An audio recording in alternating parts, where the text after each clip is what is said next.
What up, YouTube? Hey. As soon as we get ready here in just a minute, we're going to record the Metallica episode. Pretty excited about this one. Me too. I saw a video today on Instagram of them playing Master of Puppets, like back in the day, like before Hetfield took singing lessons, and it was fucking awesome. I'm had sure the we fucking can. mullet going on, and he had the Black Explorer playing. And Yeah. good times. It was. All right, I'm going to do a check real quick here on my Audacity. Right. Check. I will do that too. Make sure this shit's going to work. Looks good here to me. Yo, hey.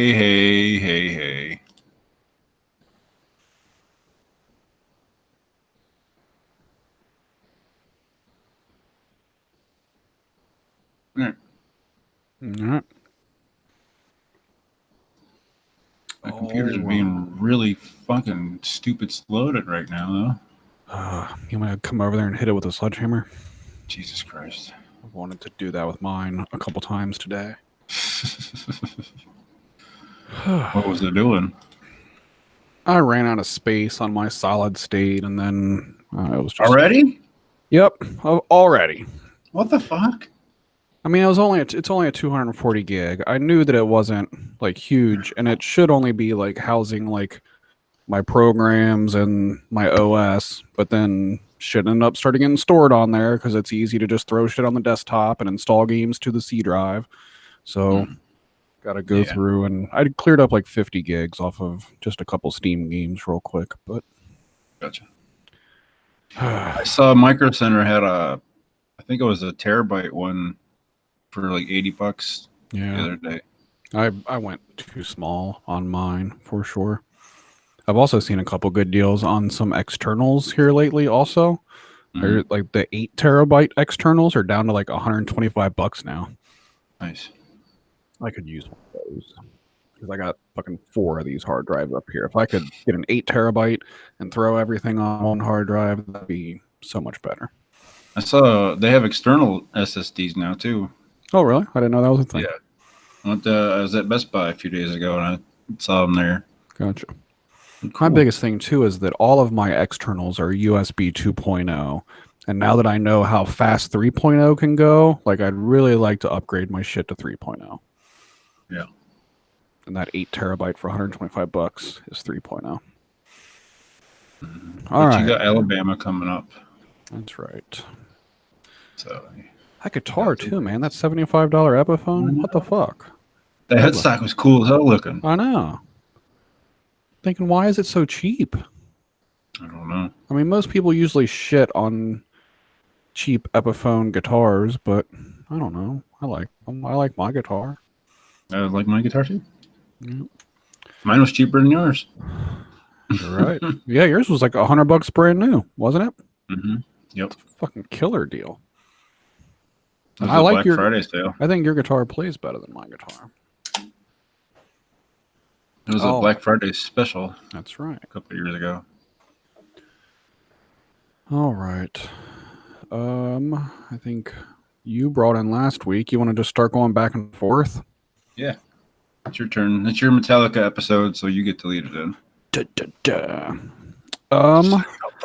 How about this week we do the What's Up segment, we do the Metallica segment, and then we do a third segment that's our top 5 and the outro. Okay. Let's try that. Okay. All right. All right. Are we ready to do it? Mm-hmm. Do we have anything specific that we want to talk about during What's Up? Music news. What are we listening to? Music news. I think we should talk about Tool. Yes. And then what have we been listening to? Any other thing music news wise? I can't think of anything else that really happened this week. I don't think. I can't think of anything either. All right. I think Tool's big enough news that should cover us. August 30th was the date? Yep. Cool. All right, let's go record in 5, 4.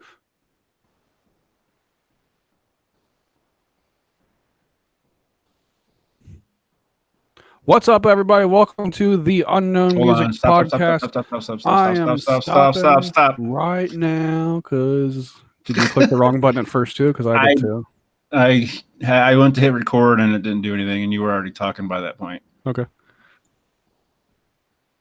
It was stopped at 4, and I was in Audacity, and I was trying to make a funny Wayne's World joke, and I fucked everything up. If you would have been looking at me, I feel like you would have saw it. But I wish I could have this to where it showed up like all the time instead of just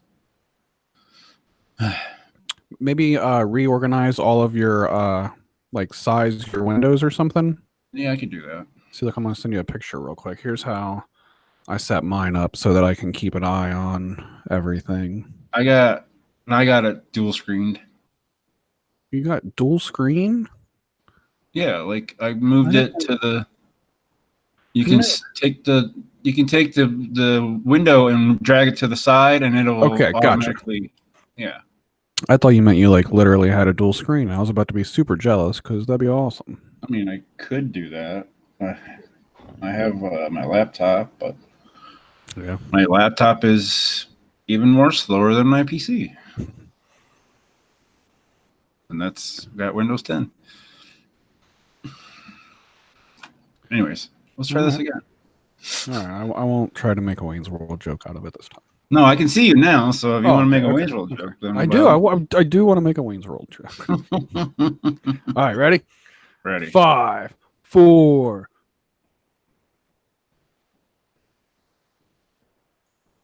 What's up, everybody? Welcome to the Unknown Music Podcast, episode 3, the Metallica episode. I'm Brandon. I'm Brian. And since this is episode 3, this ties for the longest running show that you and I have ever done together. So, one more after this, and we broke a fucking record, and that is awesome. We're headed in the right direction. Yes. We're not quite cranking them out like every week as of right now, but we're still cranking them out, I guess. Yeah, we've been pretty consistent except for last week, but yeah. So I got to figure out, and I got to get a hold of our good buddy Kyle because he's always my resource when it comes to this kind of shit. I got to figure out like how to add these songs into the background, just like as we're talking about them. Because as of right now, the way I'm doing it is like putting them in Audacity after it's recorded, you know, adding them as background music, lowering the volume on them and shit. And I think it sounds cool. And I think that's kind of, I don't want to give that up, but that's what takes the longest is to get all of that shit done. And I know that there's a way to do it in real time because Kyle does it on Iconoclash and on Deck One Delt, but I know he's got that cool mixer and everything, and we don't have that, so I'm not sure how that works. We'll have to get a cool mixer then. Yeah, we're near the point where like we should start a GoFundMe. Yeah, we really should. We'd get a ton of money off of that, I'm sure. Absolutely. All right, man. Let's dive right into it. We've got before we get to the Metallica part of the show, which I'm really looking forward to. Me too. I thought, how did we come up with Metallica? Did you come up with Metallica? Did I come up with Metallica? You did. You were like, we need to do a Metallica episode. I'm like, hell yeah, let's do it. And cool. Here we are. And that was that. Cool. All right. So before we get to that, we got our little news segment of the show, and I think there's nothing else that we need to talk about this week other than the fact that Tool played 2 brand new fucking songs in concert this week, and they announced when their new album is coming out. So holy shit, it finally fucking happened. So what's your thoughts as a Tool fan? Are you like super overloaded, excited, or where are you at with it right now? Yeah, I mean, I don't want to be I don't know. I'm kind of skeptical because, you know, I didn't watch it, but I saw the picture that you sent me and it was on Instagram too. And it's on August 30th, but did they say like, that's going to be the album or is that just a date that they put up there? Because it started it's hard to say. It started out as everybody assumed that it was the date of the album, but that's all it said was just a date. So it wasn't clarified at the start when they first put it up at their show. But since then, Maynard has now tweeted, because I guess a bunch of people were saying like, "Oh, that's not when the album's going to come out. That's when something else or another is going to happen or whatever." And Maynard tweeted and said, "It's when the album comes out. Just leave it be. The album is coming out on August 30th." Okay, fair enough. Yeah. So it seems like that's all but cleared up. They're doing it weird though. Like they're doing it different, which I applaud them for that. But it is kind of weird to just like flash a date and like they didn't say anything about it like during the show. They just Maynard said that because they have a really strict cell phone policy at Tool shows at any Maynard show. I saw that. And my buddy Lee that went to the show, he was very not happy about that. I think that was his biggest takeaway from the show was the cell phone policy. But Maynard said something along the lines of, okay, we're going to put something up on the screen that everybody's going to want to take a picture of so the security can stand down and let people take their pictures and videos now. And then that's when they showed the August 30th thing on the screen. And then now they've done that at every show this tour. They've allowed people to take out their cell phones and record the last song, which is they close with Stinkfist every show. So there's tons of videos of Stinkfist out there from this tour, but that's really about it. But the new stuff was played last Sunday at a festival show, and it was hinted that they were going to play a new song at that show, but they ended up playing 2 new songs, which is pretty cool. I caught one of them on a Periscope live stream. I thought it'd be fun to like, the first time that they finally played a new song, I thought it'd be fun to watch a live stream of that. And the only live stream I could find was pretty terrible quality. So I only hung in until I heard the one song played live, and I thought that would be all that they played live. But then a couple songs later, they played another new one, and I missed that one. And I haven't checked them out since then. I know there's better quality videos of them, but at this point, I'm just waiting for official releases. Why not? I've waited this long. Yeah. I listened to both of them because Consequence of Sound had a link for it, and the sound that it was somebody in the audience that had it played, but the quality wasn't bad. Like you could hear the people whooping and hollering and whatever when they were playing. But I listened to both songs on my way home from work a few days, or the day after it came out or whatever, and I thought they were really, really super good. I feel like they were like B-sides from 10,000 Days, but you saying that, like, I mean, is that a good thing or a bad thing? I mean, it's new music from them either way.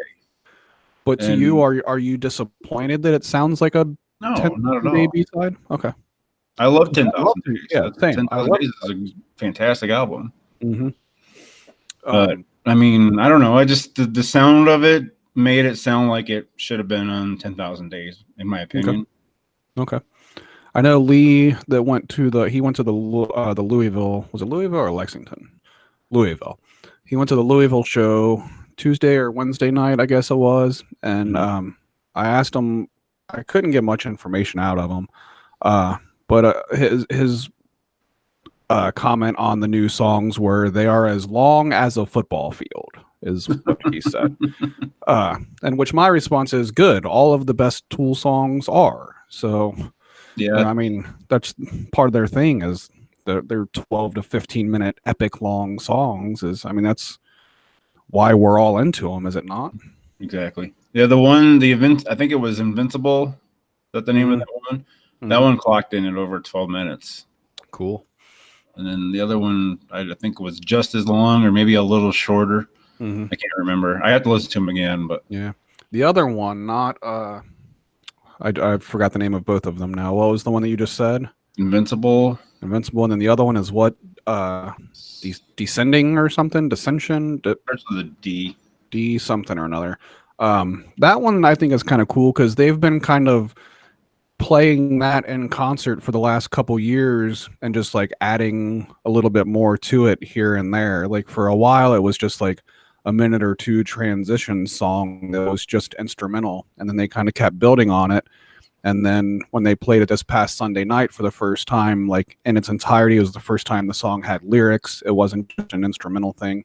So I think that's kind of cool how they did that over the last couple of years. They kind of built a song live without people even really realizing that that's what was happening.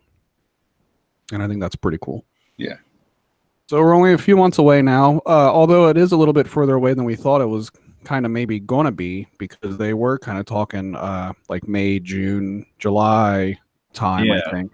For a minute there, that's what it was sounding like. But now it's the end of August, which, I mean, whatever. That'll be here before you know it. Mm-hmm. They have a page on Spotify now. There's no music, but there's a page, so that's got to mean something. Descending is the other one. Descending. Okay. Sorry, I had to look it up. I'm glad you did. Yeah, so I'll be super happy that they end up on Spotify. That's a big deal to me, and to everybody, obviously.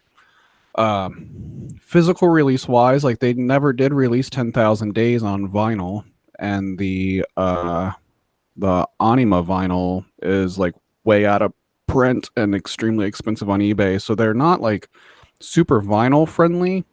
So I don't know what to expect out of a physical release for this new one, because nobody gives a shit about CDs anymore, and that's been their main bread and butter this whole time.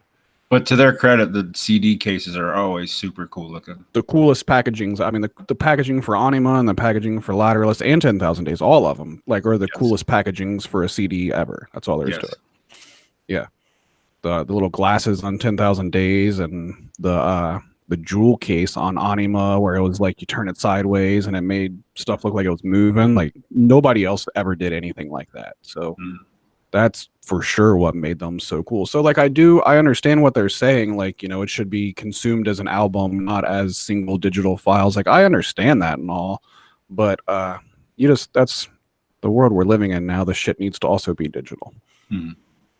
But I mean, you can also, I mean, it's not like that's the sole purpose of doing that. I mean, a lot of people get on there and will play the whole entire album all at once instead of, I mean, to each his own. I mean, I know a lot of times I get on there and I'll shuffle shit back and forth. But if I'm really wanting to get into an album at that time, I'll play through an album. Yeah.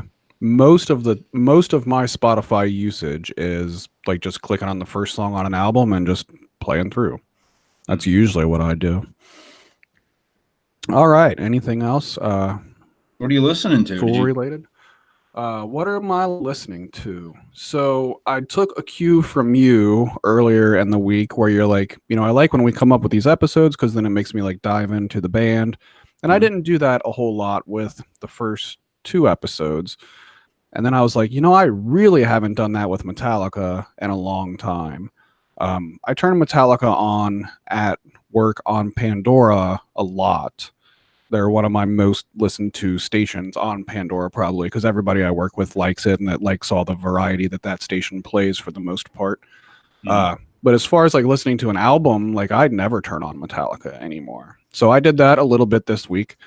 So I listened to Puppets and I listened to Justice. But then oddly enough, that ended up getting me on a Megadeth kick. I made what happened was I started listening to Metallica, and then that made me think of my little playlist that I do on Spotify, the Howdy 13, which everybody should check out. Which was very, very cool this week, by the way. Thanks. I appreciate that. So this week was 90s metal week. And so I made sure that I put a Metallica song on there because I knew that it was going to go with this episode. And then that made me put a Megadeth song on there. And then that made me get on a Megadeth kick. So I listened to a shitload of Megadeth this week. Mostly Euthanasia. That was probably my most listened to album this week. I probably listened to that album 5 times front to back this week. That Countdown to Extinction, I listened to that once or twice. And today I turned on Peace Sells, But Who's Buying? I hadn't listened to that album in full in a long time. So my Metallica kick kind of led to a Megadeth kick. Well, I mean, it kind of goes hand in hand because he used to be in Metallica, which I'm sure we'll get into once we start on the Metallica segment. What about you? What are you listening to? Caius. Yeah. Oh my God, your kicks last so long. I started listening to this band. They're on Riding Easy. They're called Zigzag. Okay. And they sound really awesome, and I can't wait to get into them more. So what do they sound like? A few songs. They're kind of like a heavy speed metal, but they're not like their singer's not like a kind of guy. He's like, I think if you tried them out, I think you'd like them. I love Riding Easy Records, but somehow that band has not been on my radar. Are they new? I think they're fairly new. They've been out for a couple of years, but they just had a new album that just came out like I think Friday. Oh, cool. Zigzags. If people are not familiar with Riding Easy Records, I think that's safe to say both of us, like that's one of our favorite record labels out there. Mm-hmm. That's where Mana Lord is, and Electric Citizen, Salem's Pot is on there. They have The Well is on there. Yes. They got a really good roster of bands. But here recently, like the newer ones that they've been announcing, like RIP, like I'm not into them, and there's a couple other ones they're newer ones that I haven't been quite as into. So maybe I saw something about Zigzags and I just kind of didn't even give them a chance because I wasn't feeling it at the time or something. Yeah, I'm only a few songs in, but so far I like what I hear. Cool. So I've got a playlist going of their stuff on my Spotify. So make sure everybody listening checks out the Unknown Music Podcast playlist on Spotify too, because we're gonna everything that we talk about on here, the songs that we're checking out through the week, and our top 5 songs that we give at the end of the episode, we put all of that on the playlist, and you can check out everything. So you're like, oh, maybe I would like Zigzags. Maybe you would check them out on the playlist. I think you would try them out, man. Cool. I'm gonna throw this out there real quick, and I would like to put you in charge of the playlist if you wouldn't mind. Sure. I need to add you as a collaborator, and then just keep adding what we talk about to the playlist. Collaborate and listen. Yeah. I'll throw that in there. Might as well. Are we gonna do a Vanilla Ice episode? Sure. That could maybe just be a segment on the rap episode. I don't know that he deserves a whole segment or episode for that matter. But I've got some pretty good Vanilla Ice stories though that I would love to share one day. I'm sure they're dandies. Speaking of The Well, their new album that just come out back in the end of April is super good. I highly recommend it. Absolutely. It kicks ass. Mm-hmm. I love that album. We said before we started recording that we were just going to leave this opening segment to Tool, but then we got talking about other Riding Easy bands, which is awesome, by the way. Just wanted to throw that in there. That's how we do it. All right, but I do want to talk about Metallica. So let's do that. All right. All right, I hit stop there. Got it. All right, now we'll wait 20 minutes for your file to save. Shut up. I just like giving you shit. I mean, I'm in the process of getting this thing sped up.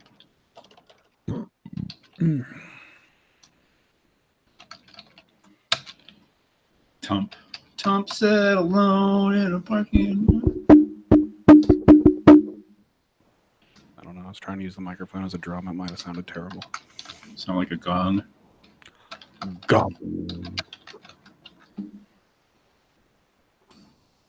Fucking Tyler started working at McDonald's. Yeah. So I go to pick him up, and he's not ready yet. So what do? Might as well go through the drive-thru and get some fucking burgers. So now I got myself that works at a fucking place that makes burgers, and when I pick my kid up, I might as well get some fucking burgers. I'm gonna fucking die. Dude, I think I've ate pizza all like every day last week, so I have no fucking room to talk. Right on. I really want to do this like whole DDP yoga shit, and I'm thinking about doing that keto diet. Mm-hmm. That's another thing you can talk to Kyle about. Kyle does that shit, or did that shit. I guess I'm not 100% sure that he still does it. The keto? Yeah. Yeah, I've been researching it, and I want to do it. We got a couple customers at work that do it as well. Nice. They come in and like they order. We have a man and wife that come in and they literally order like a ginormous basket of bacon from us. That's what they like. That's their main thing. But they're on the keto diet, and so that's acceptable. Yeah, it's So basically like just don't eat carbs and like bread. That's my problem. I eat a shit ton of bread. Bread and pasta and shit like that. Yeah, I fucking love that stuff. I do too. That's one. But Pizza's I like also love fucking Oreos and shit. And I've gave sweets up for the most part. So yeah, it's good. What are you drinking? Right. This is off the record, but Mad Tree rounding third. Nice. Is it good? It's a red IPA. Yeah, it's okay. I got a 12-pack of Yingling in there in the fridge. That's what I was going to grab was a Yingling, but then I was like, no, I want to get rid of this one because I'll save the Yingling for the next jam session or something. Yeah, which is coming up soon. Yes. I can't believe I drank that whole fucking bottle of Jim Beam last night. Yeah, that's impressive. So any beer along with it or just that? I was drinking shots of it at first, and then I had a 2-liter Coke. This is the Coke that's left out of it. And yeah, I was just taking a cup and putting about that much about Jim Beam in the bottom, and then the rest about that much of Coke. And by the end of the night, it was flipped. Yep. God. I guarantee you, if we do that one night, I'll throw up. I was surprised. I was not hungover like I expected it to be. Right on. I woke up Saturday morning a little hungover. I jammed Friday night with some Fireball and those tall Yinglings. Nice. I think I drank 4 Yingling. I had 4 Yinglings and maybe 3 or 4 shots. But I kind of felt like shit when I woke up Saturday morning. Well, also, so when I got off work at 2:30, I had 2 beers and a Fireball. That was at like 2:30. And then I met Dave for beers at the brewery at 7 o'clock, and I had 2 more beers there. And then I came home and jammed. So all considering, I guess I was kind of drinking all fucking day long. Oh, well. Hell yeah. Yeah. Jesus. All right, your shit save? Yeah. Right, it's been saved for like 5 minutes now. Oh, you hear it live, folks, on YouTube. All right, let's go. Let's bring it back in. You ready? Yeah.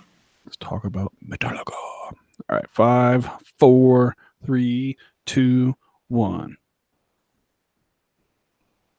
All right, man, let's do it. Let's talk about Metallica. So, I don't know. This is where we always start. When did you get into Metallica? I got into them probably around Black Album.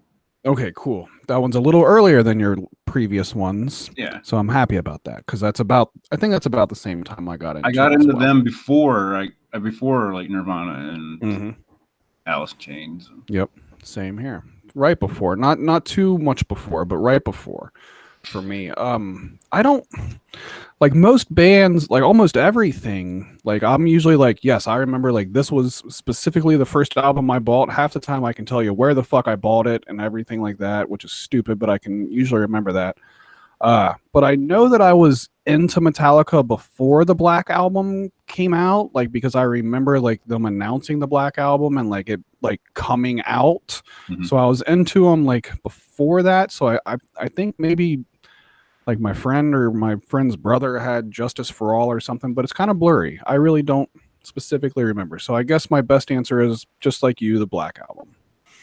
See, I got listening to the Black Album and I loved it, and then my friend had the tape of Master of Puppets, and like because their older stuff's a lot faster and a lot heavier, and I'm like, really? I said, okay, and then I listened to Master of Puppets. I was like, holy shit! Like Battery came on. I'm like, oh my god, this is fucking awesome. So then, yeah, I was hooked, and then Justice for All. Yeah. So what was it like? What was it about Metallica that like drew you in? Just their sound, the speed of it, like that's what I love. Like it was the crunchy guitars, fast, and Hetfield sounded all pissed off at everything, and I was pissed off at everything back then. Lars banging the shit out of the drums. And... All right, so let's start at the beginning of Metallica. Metallica started in 1981. They are the exact same age I am, which is pretty cool. It started with Lars and James, correct? Like they had that whole thing where like there was two people that was putting an ad in the classifieds, and it was those two, so they met up, and the rest is history. Their first guitarist, all right, so James was rhythm guitar and vocals, Lars on drums, and their original guitarist, I pulled up their wiki page here, Ron McGovney was their first guitarist, and then replaced by Dave Mustaine shortly thereafter, who, like we were talking about earlier, he later went on to be the lead singer of Megadeth because he got kicked out of Metallica because he drank too much, which is fucking crazy. With how much those dudes drank back in the day, to be the one that got kicked out of the band for drinking too much, fuck. That's a lot. Didn't they get the nickname Alcoholica or something like that? Yeah. God, I wish like, you know, we could have been around during those early days to like see them on like the Kill 'Em All tour and the the Ride the Lightning tour and shit like that. Like those shows would have been so much fun. So you were a newborn in 81. Yeah, I was like 2. Yeah. Yeah. This is why we need a rock and roll time machine. God damn it. Yeah, let's get on that. I'm on it. Let's do a GoFundMe. Yep, we'll put that one up too. All we need is a flux capacitor. So if anybody has an extra one of those laying around, let us know. Yep, hit us up on the Twitter. And Cliff Burton was the bass player, who I think might have been one of the best bass players ever. Right? I agree. Top 3 for sure. Top 5 for sure. I don't know, somewhere in there. Top 1 maybe. I don't know, somewhere in there. Top 3 for sure. Yeah. Listen to Anesthesia. Yes. And argue with us. Yeah, absolutely. So their first album was Kill 'Em All, and that one was about as thrash as Metallica got, was Kill 'Em All.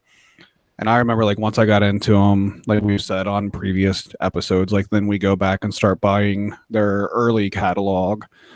I remember getting Kill 'Em All. Funny thing is, I remember getting it from Biggs, the place that me and you just went and walked around the dead mall at Forest Fair Mall yesterday.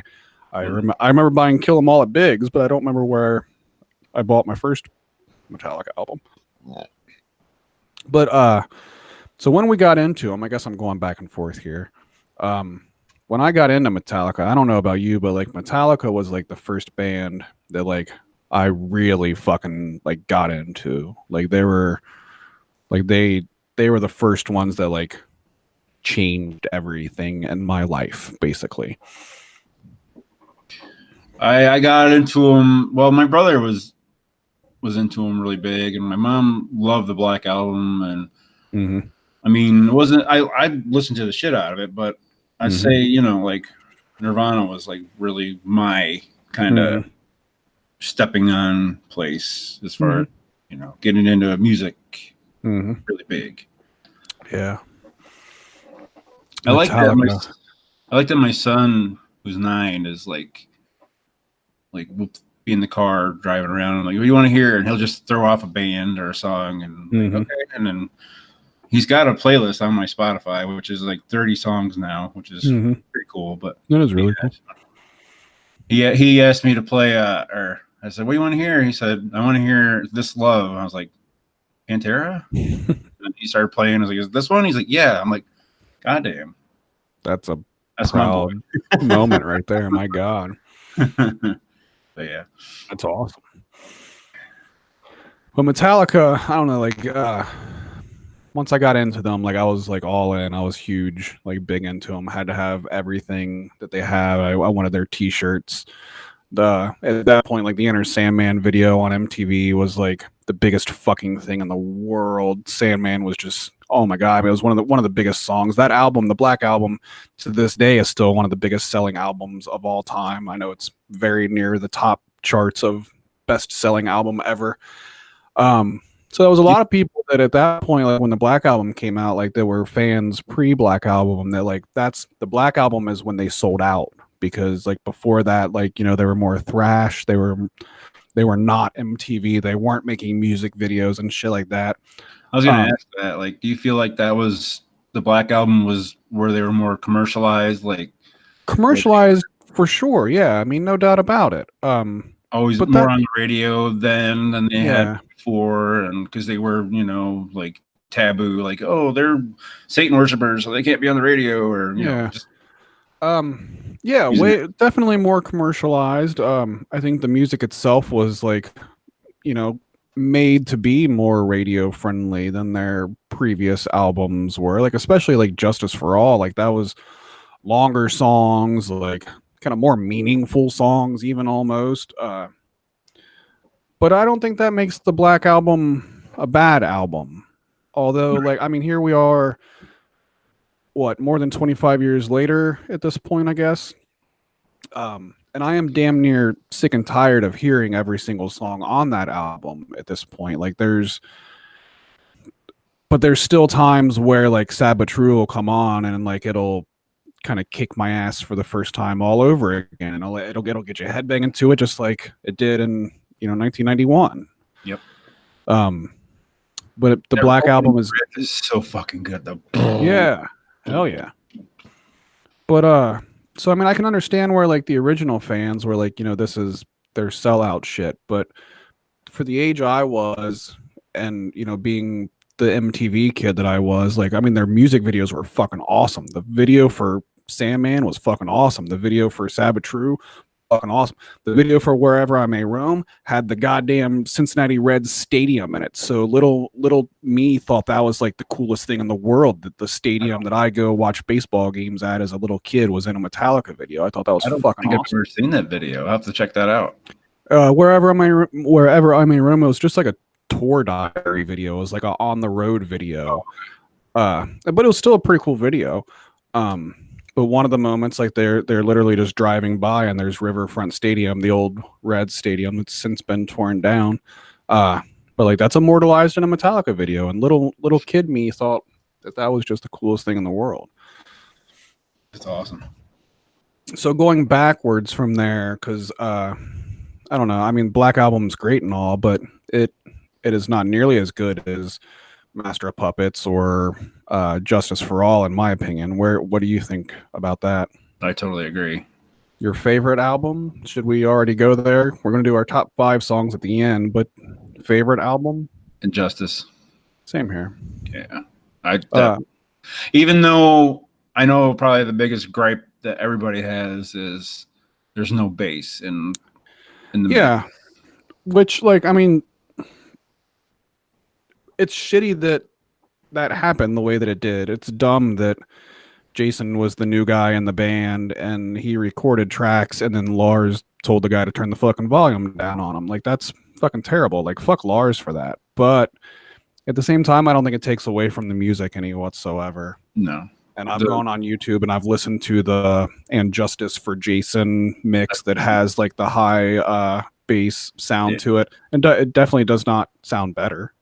But that's because I've been listening to the regular mix for, you know, almost my whole life. It sounds different, but I mean, it's kind of interesting to hear how it would have gone if you had more bass in it, which I listened to that too. I thought it was cool to hear it, but I mean, it's not going to take away from the original album itself.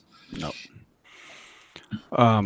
Justice was just so, I mean, I'm always, and this might have been where it even started looking back at it this way. I've always been a sucker for long songs. Like I like shit that clocks in at like 10 minutes long and has like a, you know, a long breakdown in the middle and some cool ass solos and shit. Like, you know, the stoner scene that I'm into now, like has all these long fucking songs, shit like Monolord and stuff like that. That might have originated with And Justice for All for me, because there's definitely like some 8 and 10 minute long songs on there, which, you know, for that time, like that was the longest songs I knew of at that time, probably. Yeah. And one being like, I mean, the show Stealer, like the song One off of Justice for All that was a huge long song that Although I guess it's not as long as I'm making it out to be. I guess that one wasn't super long, but I think Blackened is like at least 8 minutes long. Gotcha. Which is there was a lot that was right around in that. There was a few that were right around in that 8 minute because there was only 8 songs on that album, but it was still a full length album. They did that with a lot of their earlier albums. Like they only had like 8. I think Ride the Lightning was like 8 songs. I think Master was too. Mm-hmm. Yeah, you're right. But then so out of the earlier ones, yeah, out of the earlier albums, I think Ride the Lightning was my least favorite out of them all. I didn't. It had Fade to Black on it, and Fade to Black is one of my favorite Metallica songs. Shit. Now that I just said that out loud, I did not put my top 5 songs on paper, even though. So we'll have to kind of wing that when we get to that point. Damn it! I want to be more prepared. I just wanted to look at the simple note to see if yours was on there, because I was going to throw mine on there. Well, the fun thing is that since we knew this episode was coming up, me and this guy at work that have pretty similar taste in music, like when we're cooking together, sometimes one of us will just say something random to the other person to just strike up a conversation. So the other day I said, all right, top 5 Metallica songs, because I knew I wanted to get the gears turning for this. And we'll get to it. And he's a hard Metallica and Alice in Chains are his 2 favorite bands of all time. And one of my top 5 made him so pissed off that he said he wasn't going to talk to me anymore because I included that song. So stay tuned to figure out what that song was. The plot thickens. I like throwing in those little teasers in there to make people keep listening and shit. But yeah, Ride the Lightning was the one that I listened to the least out of the earlier ones, I think. Yeah, I've never really given that too much of a listen, honestly. Yeah. My usual go-to is either Master or Injustice. Kill 'Em All is the same way, but yeah, I probably listen to that more than Ride the Lightning. Yeah. So, favorite song off of Kill 'Em All? Probably Trapped Under Ice. Ooh, I gotta go Seek and Destroy. It's the generic answer, but that's on Kill 'Em All. That's what I said, wasn't it? You said Ride the Lightning. Oh, my bad. Sorry. Okay, yeah. Favorite song off of Kill 'Em All? Probably Seek and Destroy. Yeah. That's a good song. It's such a good live song. They used to close with it all the time, and it was such a good closing song. And here we go with the wrestling crossover. Remember when Sting came out to Seek and Destroy in the later WCW years? I do. And remember when Sandman came out to Enter Sandman in ECW? I sure do. Good times. So, so we where are we? I don't know. I don't feel like we structure this as well as we should. That's something I'd like to get better at. No, I like it though. We're just kind of whatever, because you know, we've got so much we could talk about, but we're just kind of I don't know. So I remember back around the Black Album. It was during the Black Album era. They toured their fucking asses off. They played shows with Guns N' Roses, big double headline bills with Guns N' Roses and shit. I never got to see any of those shows, and that would have been fucking awesome. But Metallica was my very first rock and roll concert, but that was a little bit down the road. In 1997, I got to see them 2 nights in a row, as that was my very first rock and roll concert, and that was fucking awesome. Nice. That was during the Load era. I don't think Reload had came out yet. So what was your thoughts on Load and Reload once they got to that point? Yeah. They were all right. Yeah. They were I don't know, they kind of had a bluesy twang to them, I thought. Very different style of music. My Bitch is a good song. Yeah, back then, I was really into it still. Everybody was giving them shit for cutting their hair and looking different or whatever, and I was like, who gives a fuck? Their hair still make the music. Yeah, exactly. Now maybe they could have went without the guy liner and whatnot. Metallica never needed guy liner or fingernail polish. You're right. which Kirk still does when he's Yeah. playing live. I've seen videos on Instagram. Like, okay, You see the video of him slip on his wah-wah pedal the other day? I did. That was pretty funny. It was stupid because Consequence, which I think as the more we do this show, people are going to realize that you and I both read a lot of Consequence of Sound, which is a really good music website.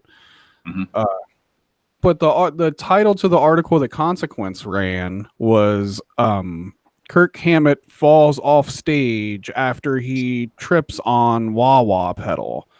So I was like, oh, I got to see that. And like, that's not really what happened. No, he just kind of fell on his ass. Yeah, he on slipped stage. on the pedal, and because he said it was raining, he said it was like playing the guitar in the shower. And he slipped on the wah-wah pedal. And it's funny because everybody gives him so much shit for his overuse of the wah-wah pedal. So it's kind of funny that he fell on his wah-wah pedal. That reminds me, I need to tag you in a video on Instagram since you said that.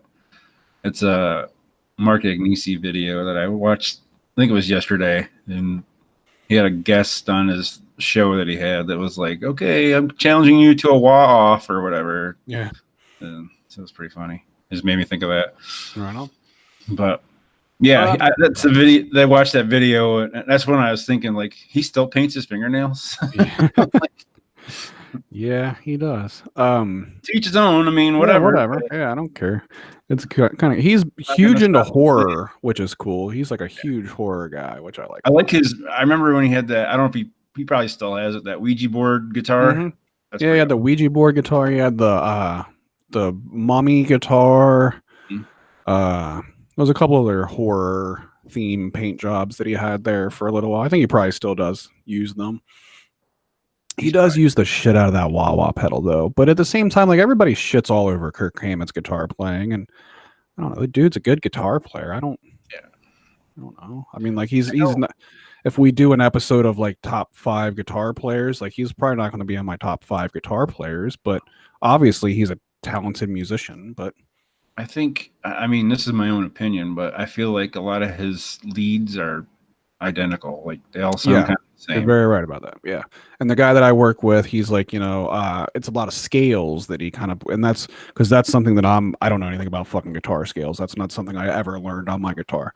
But apparently, like, a lot of his solos are like just kind of variations of scales. So that kind of, I guess that's why people shit on him, is for stuff like that. But I don't give a shit what it is, as long as it sounds cool. And I think most of the time it sounds cool. So yeah, for sure.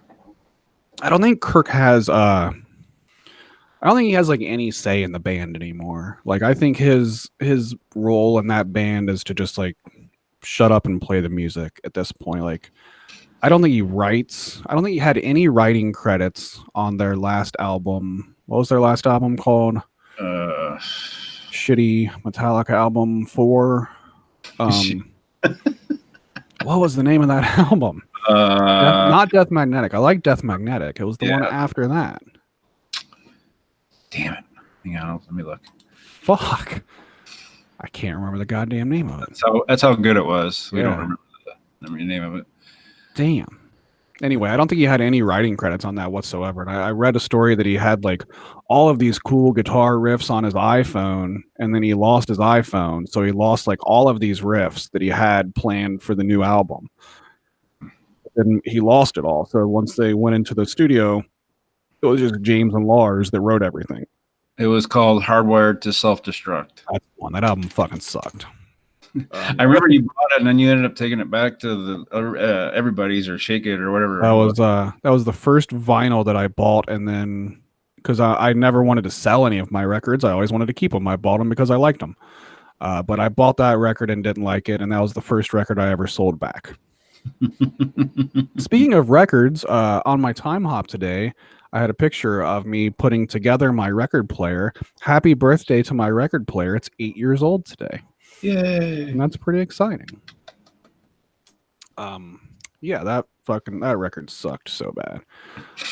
Let's go back though. We're not quite to present time yet. So I want to speak a little bit more on the 1997 concerts that I went to, because that was super fun. That was my first live show. My first real concert was New Kids on the Block. I don't deny that. It is what it is. That was in like 1990 or something. I think I was like 9 years old, and I was into them at the time. And my mom took me to Riverfront Stadium where the Reds used to play to see them. But I mentioned in the last episode, I think. Oh, was it okay? Yeah, I forget shit. I laughed at you for it. Anyway, good. I expect everybody to laugh at me every time I mention it. They just came to town a couple nights ago too. I should have went. Should have. So 97 Metallica. I was 16, and I consider that my first concert. And it was cool. That was right before like the internet started coming out and shit. So like we still had to like go to a Ticketmaster place to buy our tickets. We couldn't buy them online. And I kind of had like these two group of friends, and I kind of had to decide between like which group of friends that I wanted to go see Metallica with. And I kind of picked my new group of friends because that's just what you do in high school, I guess. Your new friends are better than your old friends.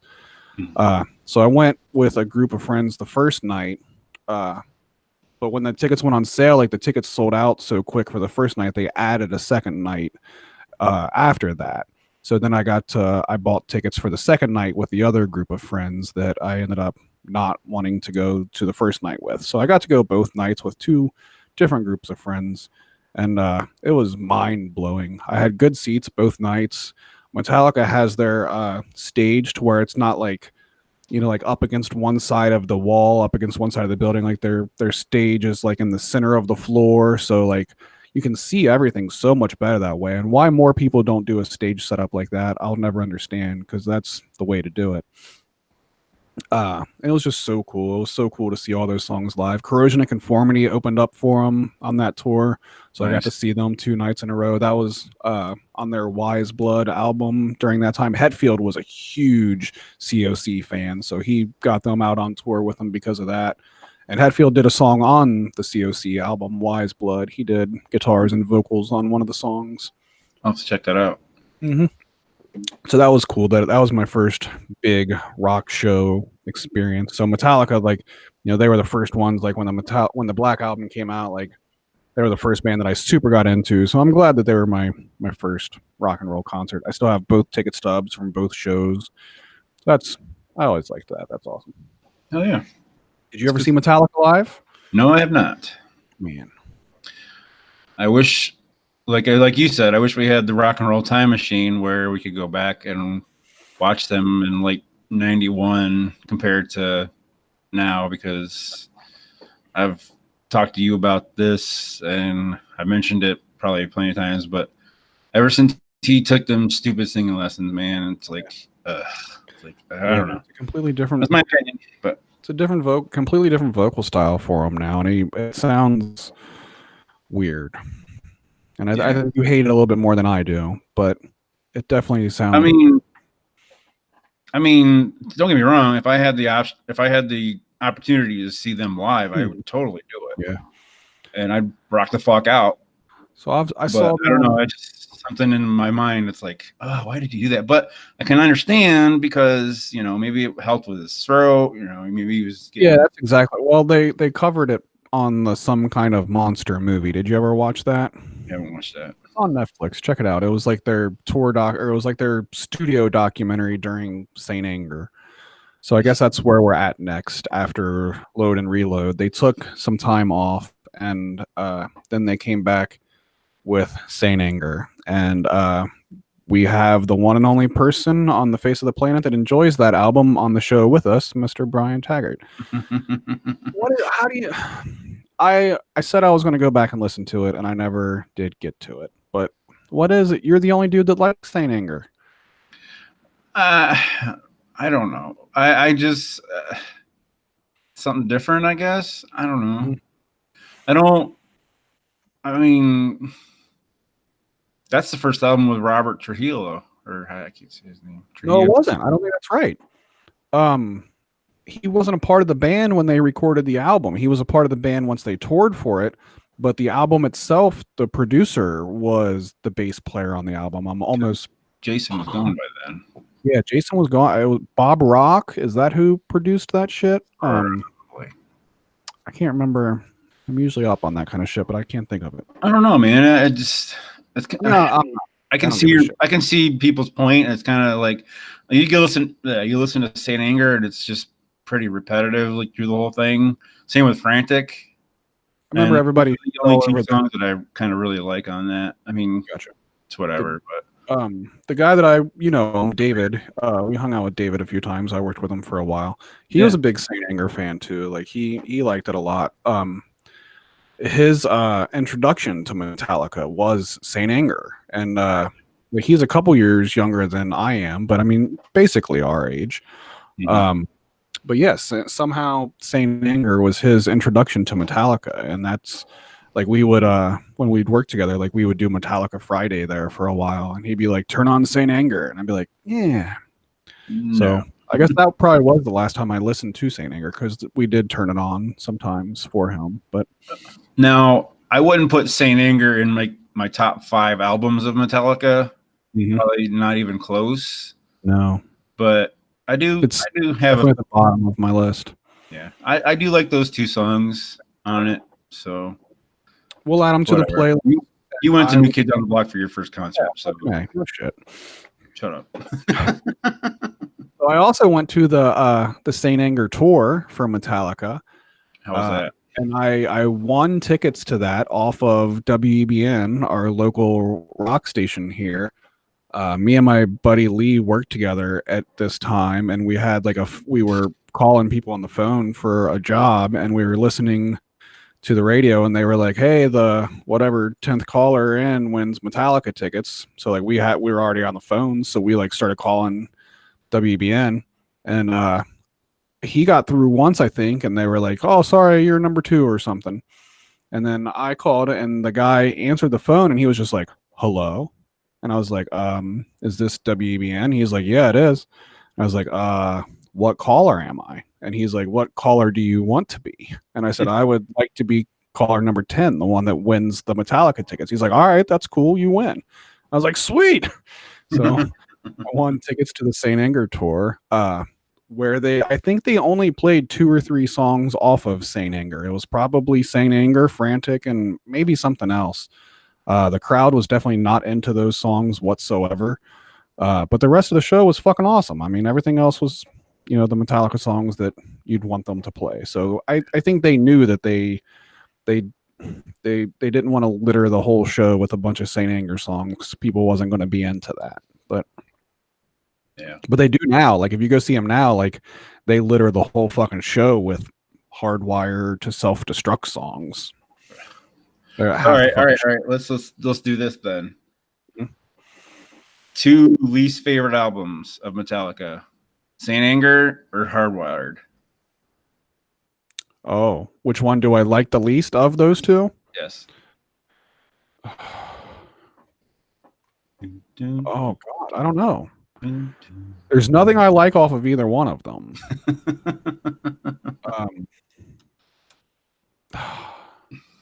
I don't know. I don't have an answer for that. I don't know. I stumped him. I'm gonna go with my least favorite is Hardwired to Self-Destruct, because even though they both suck, I feel that at least Saint Anger, like you said, like it was something different. Like at least, because I don't get mad at bands for trying something different. That's not my problem with Saint Anger. I don't give a fuck if you make something sound completely different from the previous album that you did. You're the fucking band, and you can make whatever the fuck you want. But the newest one, Hardwired, just sounded extremely fucking lazy. It was like, okay, what can we go do and like bang through these generic sounding Metallica songs to just put an album out? So to me, lazy is worse. At least Saint Anger, they tried to do something different. Mm-hmm. So that's why I'll rank those 2 there. Okay. Yeah, that's my thing with Saint Anger album. I don't know. It had a different take. It was not polished.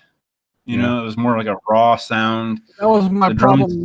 My problem with it was that raw sound, because that raw sound wasn't real. Like that raw sound was like a filter that they clicked on in Pro Tools that was called GarageBand Rock or something like that. It wasn't a shitty microphone in a shitty studio like it used to be. It was just a filter that fucking made it sound like that. And I feel like that's what didn't work. Fair enough.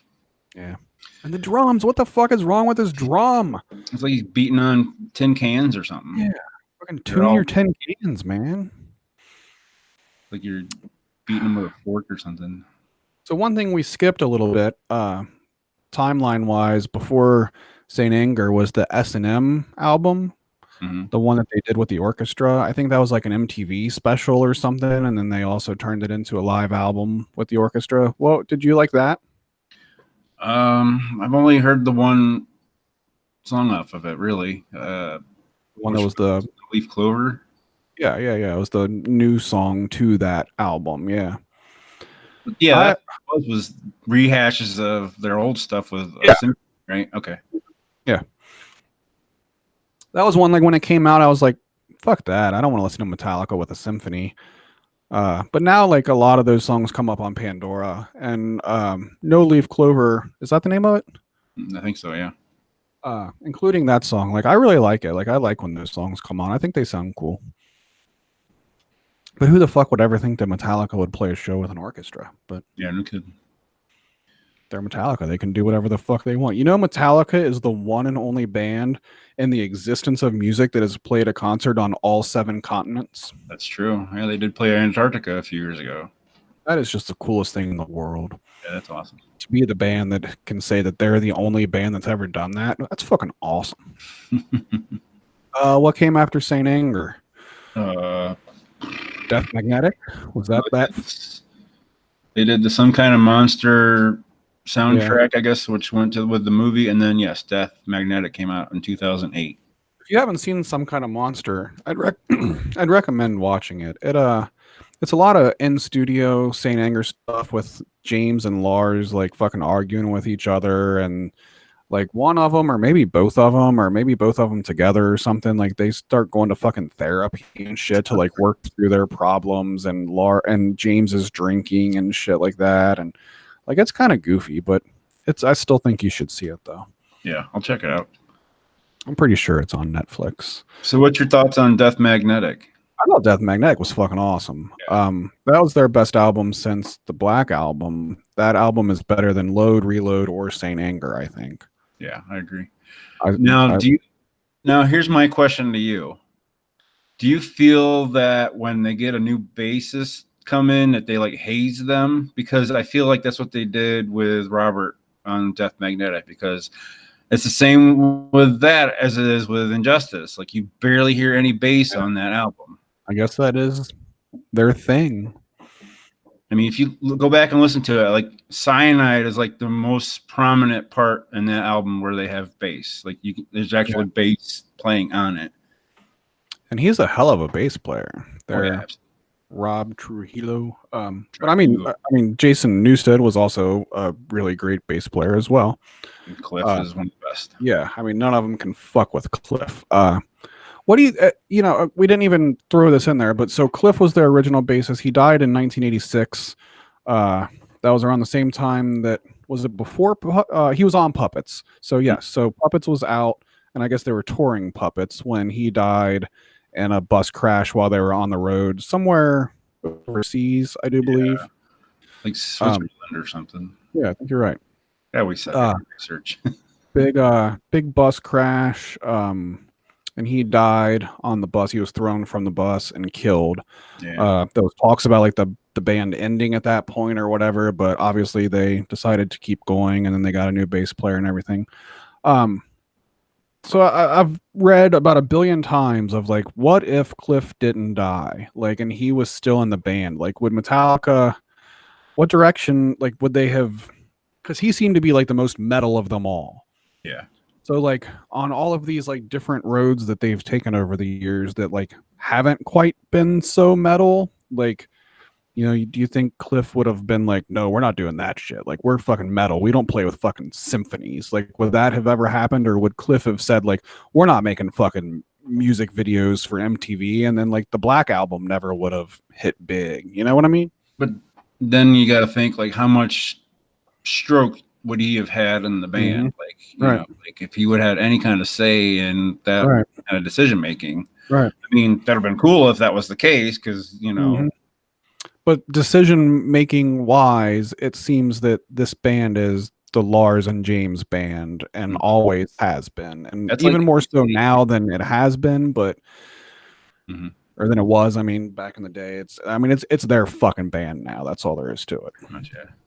I mean, it's like AC/DC is the same way. Like, well, it was Angus and Malcolm, but now Malcolm's passed away, so now it's Angus. Like everything goes through him, and and now apparently Brian Johnson's back with them, and they're doing something new together again with Brian Johnson now instead of Axl Rose. Yeah. Or I mean, you look at it, maybe they would have made the Black Album with Cliff Burton, and maybe it would have been even fucking better with Cliff Burton. Like, maybe it would have been the same songs, but like maybe the bass would have been better. Maybe fucking Justice with Cliff bass on it would have made that album even better than it was. You know for a fact if Cliff was on Injustice, they wouldn't have muted out his bass part. Hell no. That's what he's known for. He's known for fucking awesome leads on a fucking bass. Yeah. They would have cut that out on Injustice for sure. Man, that would have been cool to hear for sure. But it was still an awesome album without a fucking bass guitar. It is what it is. Yep. All right, so there we did cover Cliff dying. We should not skip that part. No, R.I.P. Cliff. I had a VHS back in the day that I dubbed off of one of my buddies that was called Cliff 'em All. Did you have that one? I've heard of it. That was cool. That was it was an actual, like, Metallica put it out. It was like a real release, but the video itself was just like somebody recorded it with a big old fucking camcorder back in the day, and it was just like a single, like, steady shot from one camcorder. Like, it wasn't a professionally shot concert video, but it was fucking awesome still. It was cool. And then I remember back in the Rickenbacker too. Yeah. Every awesome bass player plays a Rickenbacker. I want one of those so fucking bad. Yes. They're so damn expensive. They are. They're like, I mean, there is no cheap option. Like every other guitar out there, there's a fucking cheap option. There's no cheap option of those. No. They're looking at least $2 or $3 grand for just a basic model of them. Yep. One thing that was cool as far as like their releases was during the Black Album era, once they were like touring their asses off for that. I remember buying the Live Shit Binge and Purge box set. Do you remember that thing? I remember watching it at my friend's house. Oh yeah. I had that. It came with I think there was 3 VHS tapes in there. There was one that was from Seattle 1989. So that was from the Justice tour.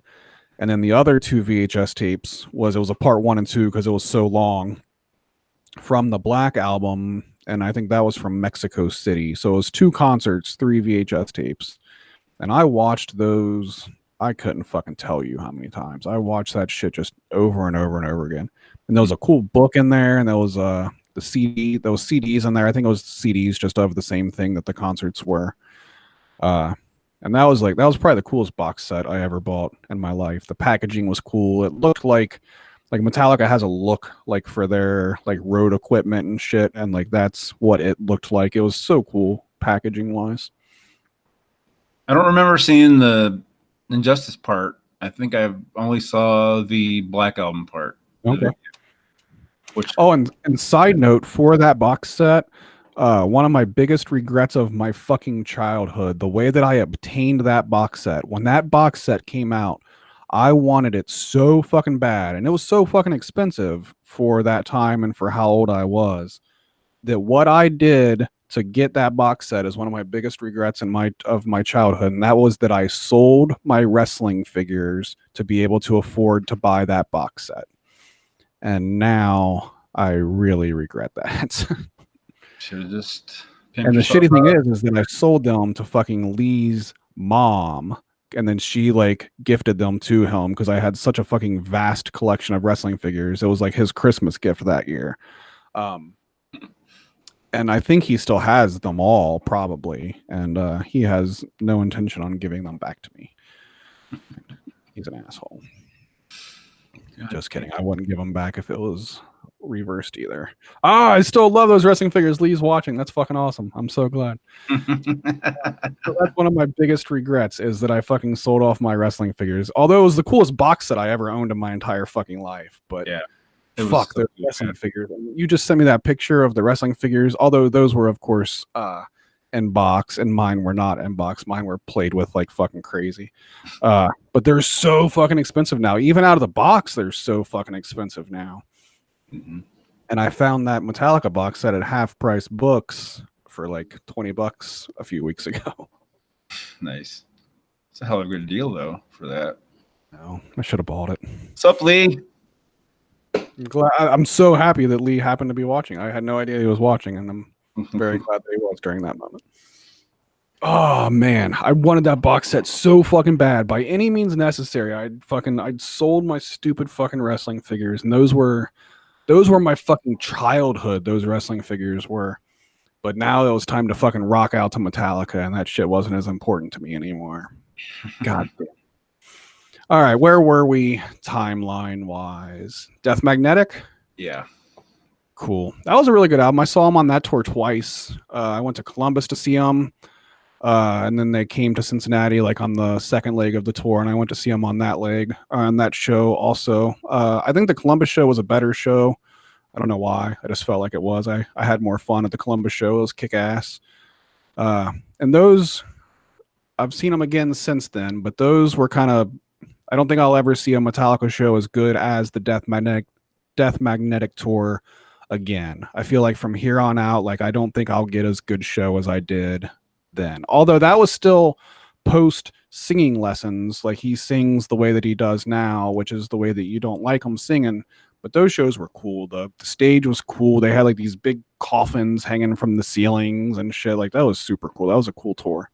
They I guess they made that album as like a tribute to like Lane Staley, and like because that's part of like the title is Death Magnetic. Like it was talking about Lane and every other, rock and roll person. Super long time between Saint Anger and then that one, right? 5 years. Oh, was it 5 years? Okay, I was thinking it was longer than that. Then it was longer, but Magnetic, and then the new one. Then I think Saint Anger came out in 2003, and then Death Magnetic came out in 2008.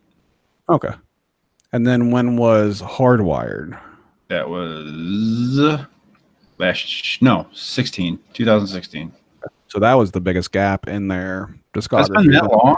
It don't seem like it's been that long. It seems like it came out like last year or the year before. Well, I went to see them on that tour also. Me and David drove to Detroit to see them at the Tigers Stadium, and that was when Helm and I were still working together, and we ain't worked together in a couple years now, so that does make sense. I'll be damned. That was a good show. That was fun. I think that's one of, well, no, I've been to others. That was one of the few like big stadium shows that I've been to, but that was a fun show. And I worry that might be the last time that I see Metallica live, because they came to Cincinnati, I think this year, just not that long ago. They played it January. It was back in January. Yeah, you're right. And fucking tickets were like $100 and something or something. There was the cheapest seat in the house was more than $100, and especially for that venue, because that venue is fucking garbage. It sounds like fucking shit. US Bank Arena does. So I don't want to pay any. I would never want to pay that much to see anybody in that venue. I don't know that I'd ever pay to see that much anybody at all. That's kind of my cutoff point. Is I don't pay that much to see anybody. Yeah, because Foo Fighters was fucking was over $100 as well. Yeah, and that's too much, man. These arena shows, they've got out of hand. They're too much for my blood, and especially in somewhere like US Bank that just sounds like fucking garbage. I haven't seen a show there since Tool back in like 2007. That was a great show too, though. Yes, it was. Let's see what else. But yeah, so I worry that I'll never see Metallica again, because if that's the concert price, if that's their ticket prices at this point, I don't see them going down. So I don't know that I'll ever see them again. Metallica has, out of all of the bands now that do all these meet and greets, because that's where all the money is now, is all these meet and greets that all these big bands do. Metallica is the most expensive of all of them, or at least they were when I read an article that said so. They charge $1,500 fucking dollars for you to fucking get the little VIP meet and greet tickets, and you stand in a fucking line backstage and you walk through. And I mean, I've seen videos like on their like Instagram and Snapchat and shit. Like they're really cool. Like, and like they don't talk to the fans for like 2 seconds and like push them through. Like they spend a little bit of time with them and stuff, which is cool. Yeah, but not $1,500. Not $1,500. Cool. No. There was one that I saw that was super cool. There was this guy that had one of the original, I think it was called No Life Till Leather tapes. Was that Metallica? Or am I thinking? So there was like 30 of these things like made up, and they were like hand drawn by Lars. And I saw a video once of, it was one of these VIP meet and greets, and this guy came up to Lars with one of those tapes and wanted to get it signed by Lars. And like Lars got like emotional about it. He was like, "Oh my God." He's like, "I haven't seen one of these like since I made it. Like since I drew these things." And like he kind of was like hinting at the guy, like, "Could I buy it from you? Or like, you know, would you be willing to part with it or something?" And the guy was like, "This shit's mine." And he had him sign, and he was cool about it. He wasn't like mad at him or anything like that. But it was kind of cool to see Lars get like a little emotional about like seeing something that old. It was cool. Rejected. Fuck you, Lars. I again bringing up my my good buddy Lee, since he's listening, I might as well throw him out there. When we won the tickets to that Saint Anger tour on the radio, he wore a shirt to the concert that he made himself, because this was during the Napster time when Metallica decided to start suing their fans, which we didn't even bring that shit up in this episode. But Lee wore a shirt to the concert that said, "I downloaded Saint Anger," and and there was multiple people like just like as we were like walking through the venue that like stopped him and said like, "Dude, that's fucking awesome. I love your shirt." It's probably the coolest shirt at US Bank Arena that night, honestly. That's awesome. Mm-hmm. So let's throw that out there real quick. So people started downloading music, and the band that got the maddest was Metallica. Like out of every fucking band out there that's going to get mad and start suing their fucking fans for downloading their music, why did it have to be Metallica? That's something that they'll never be able to live down completely. You don't sue your fans for listening to your music, even if they're downloading it illegally. You just shouldn't do that. But I mean, no? Are you going to be like, no, they should sue them? No, absolutely not. No, fuck that. I mean, your whole point or your whole mission, and I guess not mission, but your whole point, I guess, is if you're a musician, is to get your music out to people, whether, you know, one way or another. If they're putting it on a CD or a record, or if they're downloading it illegally, or if they're getting MP3s of it somehow, or listening to it on Spotify. The thing that always bugged me about it the most was on the live shit Binge and Purge box set that I have, the VHS tapes, like before the concert started, there was a little documentary. It was like a 3-part documentary that was on the beginning of each tape. So each tape had like a different little part. And one of the parts, Lars was on there talking about like way before the Black Album, like during Puppets and Justice and shit like that, like they were still selling out arenas during that time, even though they didn't have any radio play or anything like that. And he said the reason that everybody knew who they were, it was because it was during the cassette days, and cassettes were easily copied. And so he said that because of all of the tape traders out there making copies of the tapes for all of their friends, that everybody had Metallica tapes and knew who they were and went to their concerts. And he thought that that was just the fucking coolest thing in the world, which it is.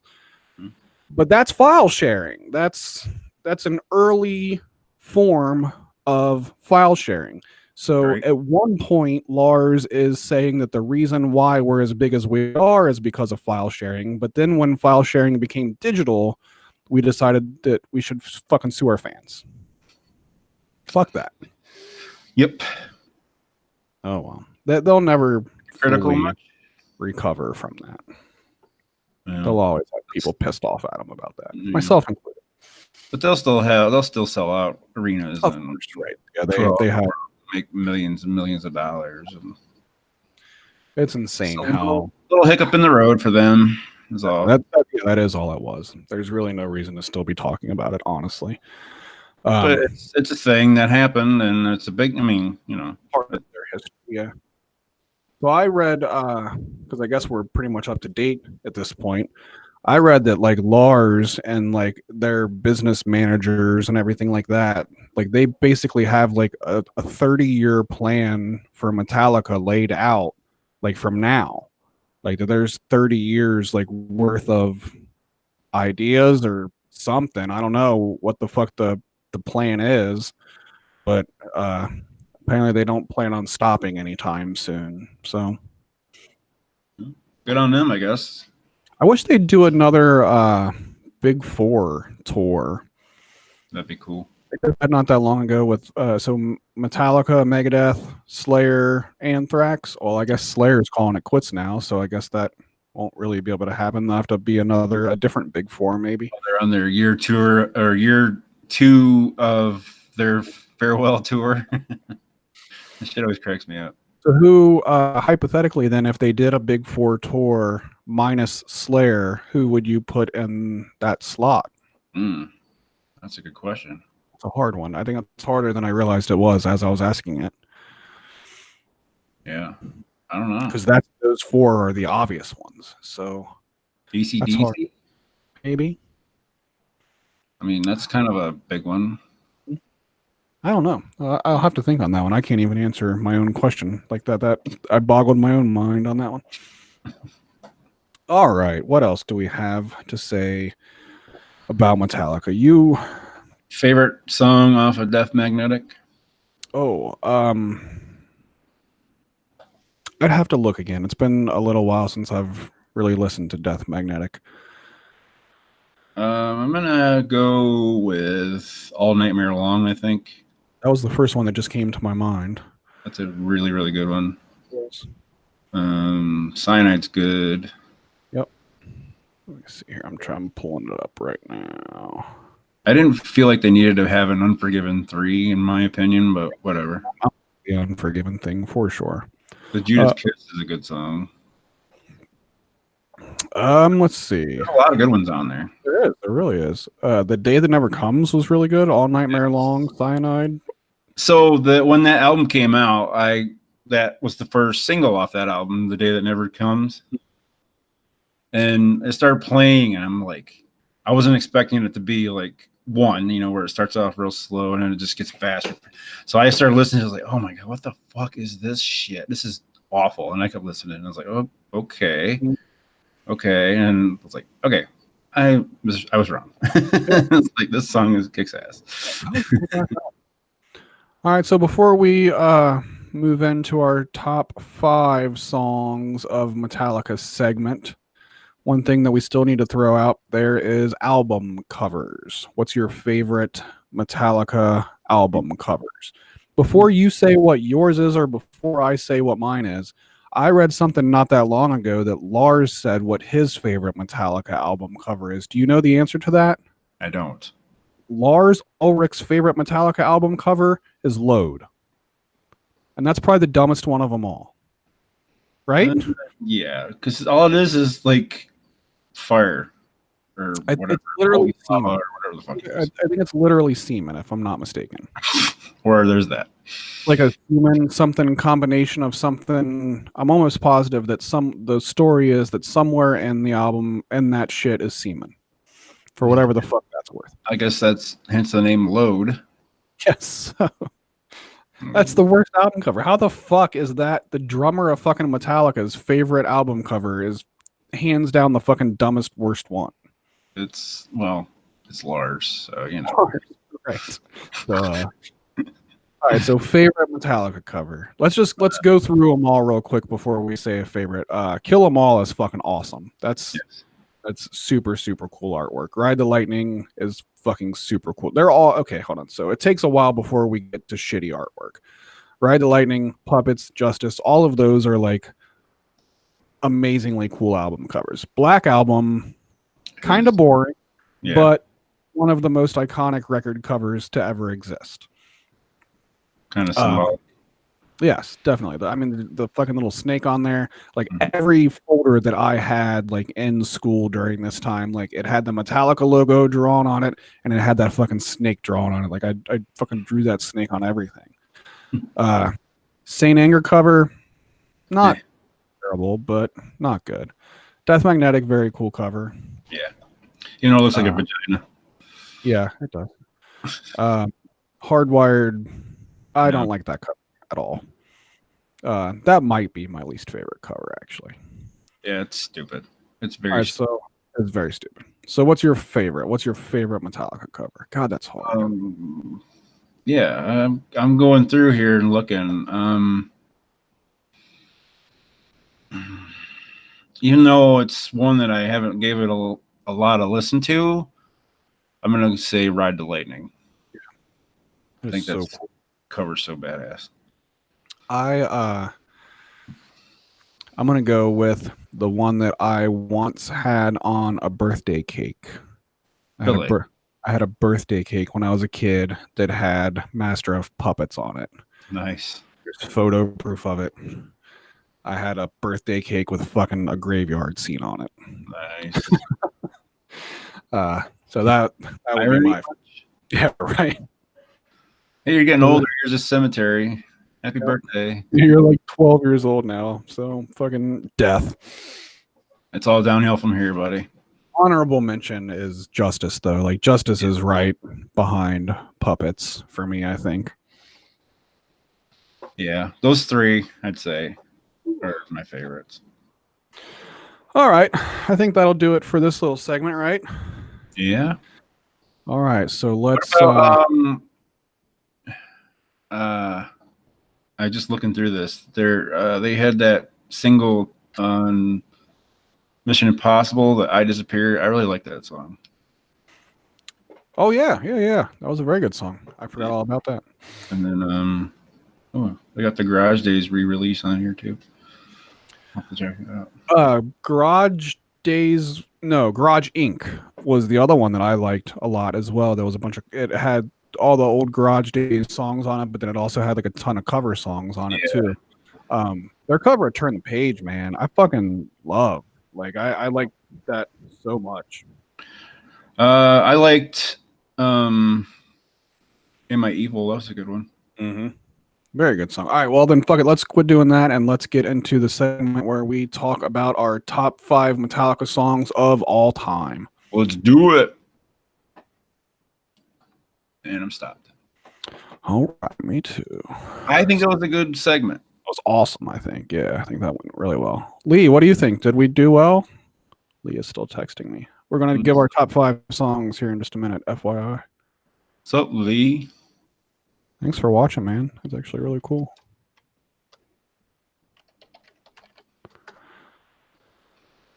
All right, let me get this converted. All righty. Mine will be done saving in 15 seconds. Shut up. 13 seconds.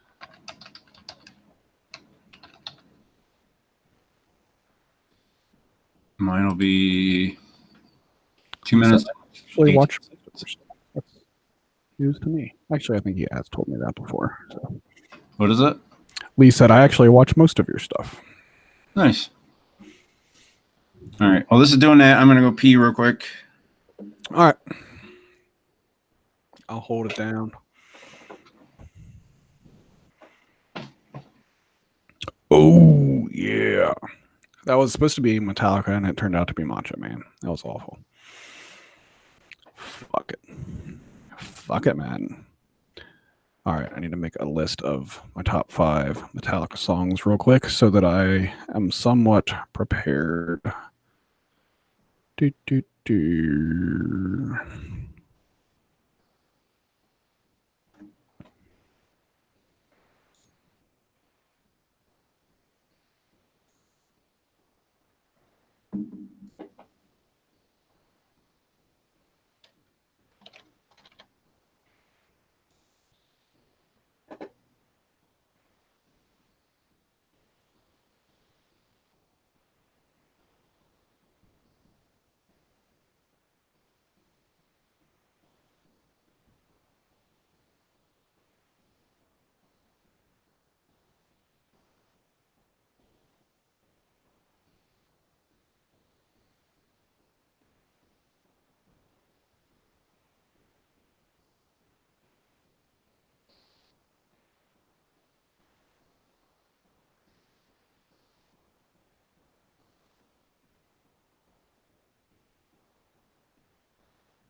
Oh, we forgot to mention Lulu.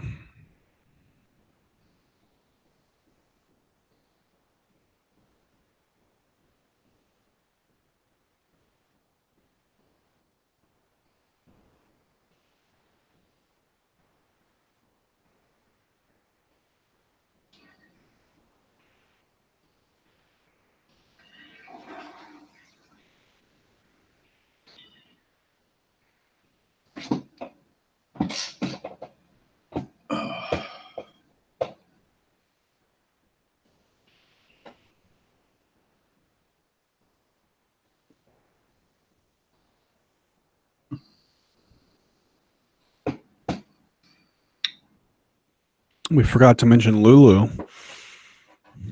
No. All right, I wrote down my top 5. Okay, damn it. Let me do that real quick. All right. Put it in a simple note. Yep. Okay, let me do that real quick. I know at least 2.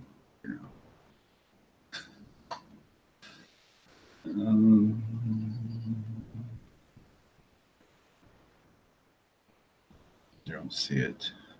A no music podcast. 2. Oh, okay. Okay.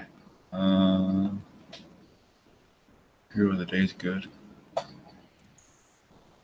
You have 2 of my. You have 2 of mine on yours. That seems to happen. I'd have to go this one though.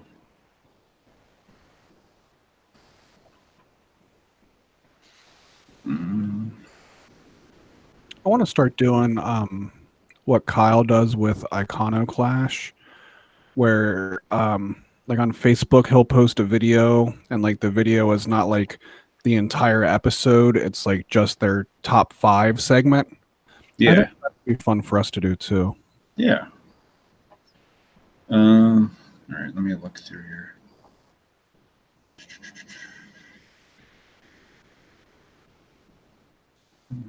Liz is probably like, why the fuck ain't he in bed?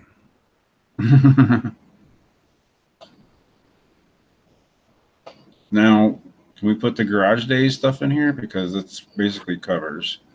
You can put whatever the fuck you want to put. Amen, brother. And we usually throw a couple honorable mentions in there. True. Because I don't want to like. That's what I'll do. I'm going to throw a couple honorable mentions and they'll be from Garage Inc. or Garage Days or whatever. Because I feel like if I could probably do like a top 5 with just Injustice for All.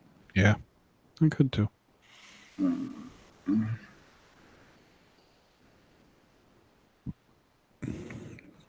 that's such a good song too. Fuck, it's hard. Oh yeah, I gotta have that one. Yeah.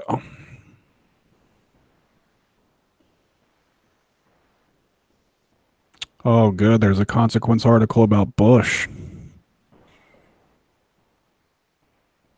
Up your alley, buddy.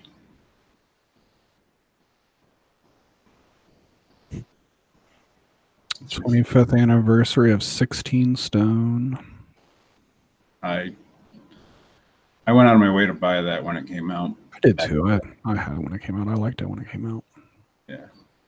Even though their lead guitar player is like that and just Title, because he absolutely sucks at playing lead guitar, in my opinion. Like, he has no, like, go back and listen to it and just tell me that I'm wrong. Okay. It's like, we'll do that on the Bands We Hate episode. okay. I couldn't believe that I did it, but I did it for my next door neighbor. I had a playlist of Nickelback on my Spotify, basically just because I was downloading it, putting it on his iPod that I gave him. Mm-hmm. But yeah, I was like, why the fuck am I doing that? I thought I'd never have Nickelback on this thing, but damn. Now Spotify thinks you like Nickelback. Well, I deleted it. Okay, good. For the quickness. Okay, I got my 5. All right, let's do this shit because I was put trapped under 5. Okay. It's late. It is late. All right, you ready? Yeah. 5, 4, 3, 2, 1, record. All right, let's do it. Top 5 Metallica songs in no particular order. That's how we always do it. These are just our 5 favorite songs, but we're not going in any like 5, 4, 3, 2, 1 order or whatever. That's good. I can't do that. Yeah, I don't want to do that. That's too much thinking. Yeah. So I like doing it this way. Now, who started it the last time? Do you remember? No, I don't. I think I did. Okay. So you start this time. All right. My first out of 5 songs is off of what I said was not one of my favorite albums, Ride the Lightning, but one of my favorite songs, Fade to Black. Fade to Black, fucking awesome song. That's one of their best. Yeah, I was just gonna say that. I love the it's got the perfect feel of like the slower and the heavier, which Metallica's good at. They've done that in a lot of songs. Mm-hmm. Great vocals, great guitars, killer solo. Love it. Mm-hmm. I have Blackened off of Injustice for All. That song is just fucking crazy. I love the beginning where it's like backwards and then it starts going like forwards as far as like the guitar part. Yep. Yeah. Great way to start off an album. Absolutely. One of the best opening songs ever. And then I have also what I consider to be one of the best opening songs ever is Battery. I think that's also on my top 5, and that's one of that acoustic part in the beginning. Yeah, like I mean, there's so many of their songs that are like that acoustic part in the beginning. Like they were good at that. They did that a lot. I kind of think not a lot, but there's a few Metallica songs that follow that formula that are awesome. Mm-hmm. I have so fucking heavy. Like once it gets going, like it's one of the heaviest fucking Metallica songs that there is. I love it. Yes. I have another one off of Injustice for All. It's Injustice for All. Aha. I thought about putting that on mine as well. That's another one that's super good. Mm-hmm. I like I was just saying to you when we were off air there, I could do a top 5 of just Injustice for All songs. Definitely. But I wanted to mix it up a little bit. Anyways, what's your next one, sir? The next one, I'll just throw this one out there because you had already said it also, is Blackened. Good choice. Yep. I had to have one off of Justice, and to me, that was the obvious answer. I mean, there's also one. I mean, it's so hard not to say one off of Justice, but... Right. But that's one that, like, anybody would pick. Like, I guess you just kind of want to fight with that though sometimes because like I know like the music nerd in me is like I gotta pick, and we've said this on the air already, is that like I want to pick songs that like people wouldn't pick, but sometimes those are the best fucking songs, and like it's hard to not include one on a list like this. Honorable mention, one. There you go. I have for my next one, which is not in order. It's off of Garage Days. It's their cover of Am I Evil? Hell yeah. I thought it was fantastic. Hell yeah. And on a side note, just recently I heard the original version of that song, which is also super good. I don't remember who did it because I'm dumb, but it's really good. But Metallica killed it. So Metallica has done that. There's been a lot of instances where I've heard a cover song by Metallica that I basically knew as a Metallica song before I knew as any of the original versions of them. One of the main examples of that being the Misfits, because I didn't know anything about the Misfits back in the 90s when I was listening to Metallica. They were not on my radar until more recently. I finally really got into them. But like Last Caress, like was one of my favorite Metallica songs. Like that was on the live shit binge and purge that I had, and it was on Garage Days, and Last Caress is a fucking awesome song. But I knew that as a Metallica song way before I knew it as a Misfits song. Same with Die My Darling, and I mean Metallica's really good at cover songs is kind of also what I'm saying here. Like Stone Cold Crazy was fucking that's better than the fucking Queen version. I don't give a fuck what anybody says. That's on my honorable mentions. Yeah. I could do a top 5 of Metallica cover songs very easily. Whiskey in the Jar, fucking awesome. Yeah. And that's one where like I turned on the original and I'm like, no, the original is not very good, but the Metallica version, fucking It's more awesome. mellow. Mm-hmm. More mellow. Yep. But like now, like the Misfits, like I've really got into them, and like I love playing like along on my guitar, like to Misfits songs because they're typically pretty easy to play. Mm-hmm. Yeah, so Metallica cover songs kick ass. Yes. So All you right, did. so that was I got one more, right? Diamond Head is who did "Am I Evil." Lee That's just right. chimed in there for you. He let you know. Thanks, Lee. Thanks, dude. Let's see. I went out of order a little bit because I wanted to come back to. All right, so here's the one that I was teasing at earlier that my coworker was pissed off at me that I included this as a song on my top 5, and I don't give a fuck. Hero of the Day. I fucking love Hero of the Day. I think that is a fucking fantastic song. I agree. So it's one of their slower, sellout sounding songs, I guess, but I don't give a fuck. I love that song. Out of all of the songs off of Load and Reload, my favorite off of that whole thing is definitely Hero of the Day. Mm-hmm. Cool That's a song. good one. King Nothing is on that too, right? That's a good. That's another good Yeah. song. I think King Nothing was the lead single off of Load, or maybe it was Ain't My Bitch. I'm I think not. it was My Bitch. Okay.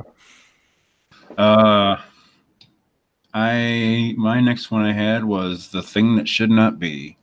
Yeah. That's such a great song. Yep.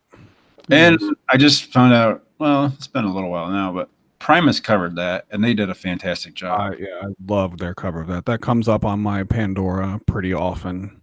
Nice. I love that song. It is so damn good. One of my Howdy 13 lists that I did a cover songs playlist, and I put that one on there. Are those still available on there, or is it changed every week and they're gone for good? I have 2 different playlists that you can subscribe to. One of them is called the Howdy 13 week, whatever, like week 19 is what I'm on right now. But then there's also one that's called the Howdy 13 2019, which is an ongoing list. It's up to like 200 and something songs now. Cool. To where every week I add the 13 songs to that one. Nice. Okay. And then Cool. I was wondering. It's a good way for me to like before I publish it, I add everything to both lists, and then that way I also know that I'm not repeating any songs because it would tell me if I was. So Okay. yeah. Cool. Check that out on Spotify, people. My next list is going to be this week's is going to be top 13 Metallica songs, so that it goes like along with this. There you go. Yeah. All Cool, right. man. So let's see, where were we at there? We got I don't know. One more.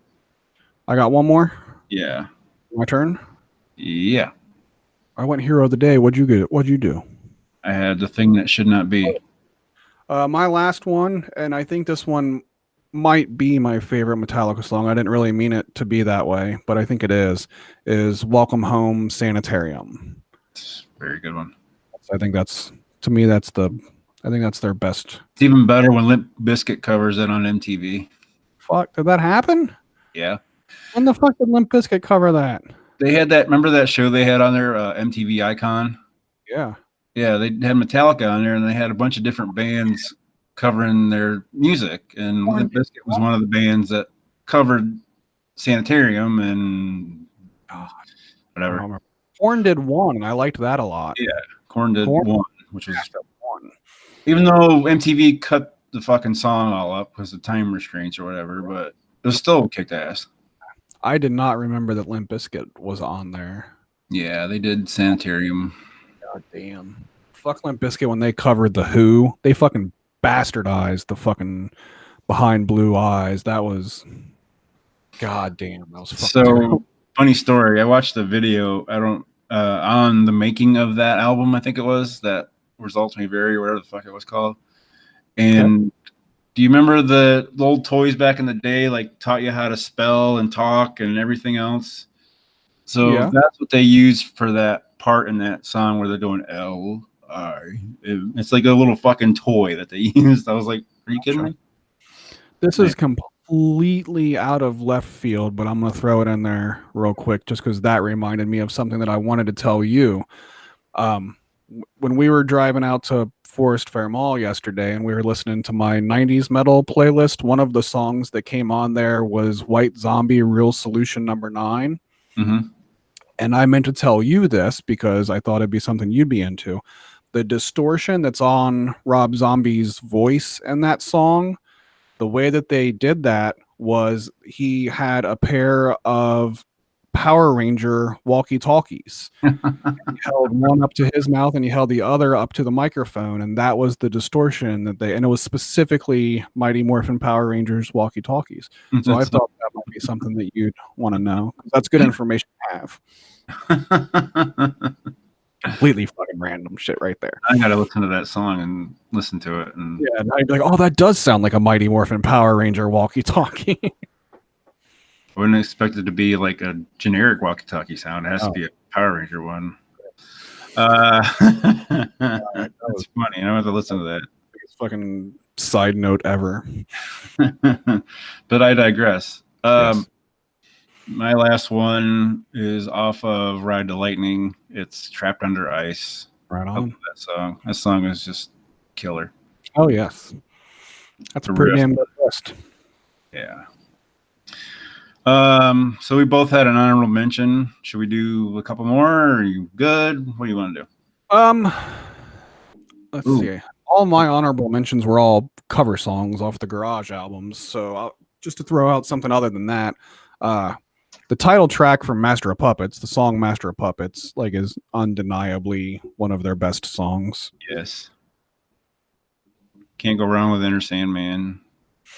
See, that's one of those songs that, like, if I never heard Enter Sandman again, I might be okay with that. Like, that's up there with like fucking Freebird and Stairway to Heaven to me, to where like I might never want to hear it again. But if I go see them in concert and like they play Enter Sandman, like I'm screaming along to every fucking lyric that there is and shit. So yeah, fucking anthem. But at the same time, like, I don't know. I shouldn't talk shit about it. It's just that I've heard it way too many fucking times.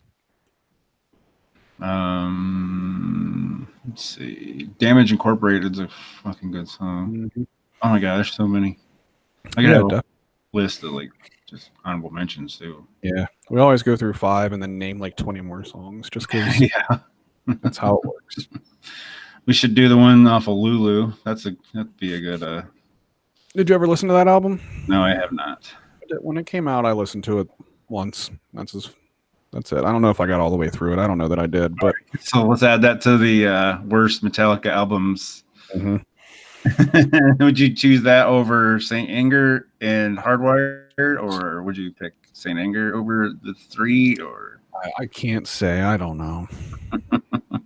Too hard to decide. Can't win them all. Can't win. And like I said, like I never got mad at Metallica for trying to do something different. Like that's their prerogative. They can do whatever the fuck they want. And if they want to cut their hair and make shitty music, they're fucking allowed to do so. But absolutely.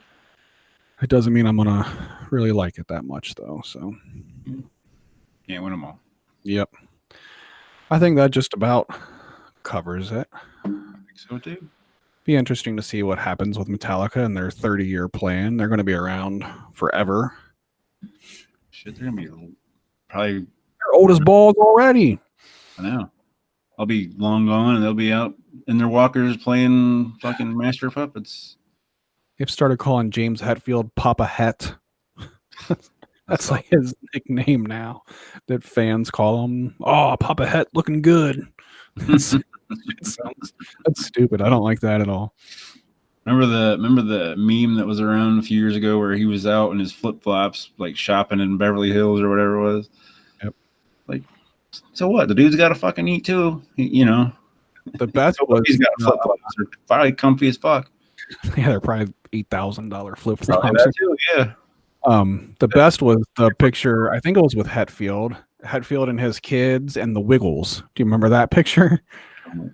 And everybody like shit themselves, like fucking Metallica going to see the Wiggles, and it's like, well, yeah, like his fucking kids probably ain't into Metallica; they're into the fucking Wiggles. That's metal when they start hanging out together. Absolutely. Oh, my kid was to the Wiggles. We should do a Wiggles episode, and I'll get Tyler on here to talk about the fucking Wiggles. I don't know jack shit about the Wiggles. Oh, Just throwing that out there. I know they had a song that, whatever. That's true. They did have a song. No, we probably won't be doing a Wiggles episode. Thank God. What do we got coming up? You got any ideas for? Ask you. We wanted to do something a little different next episode where we didn't want to do like a specific band. Like we've done Nirvana, Alice in Chains, and Metallica now, but now we want to do something different. One of the ideas I had was 1994. I want to do an episode about the year and music 1994 because I think that might have been the best year of music ever. But we've got a ton of ideas, so we'll figure out something between. Yeah. We always bring it up at the end of the episode, and then we're like, no, we don't know. That's our planning and research that we do. Yep. Extensionally. We go into this, and I'm like, I wish I had more of a plan. But then we could start talking, and I think we covered pretty much everything. And yeah, this was a pretty good episode. I'm glad we put Metallica that early in our show. Yeah, because they were very important.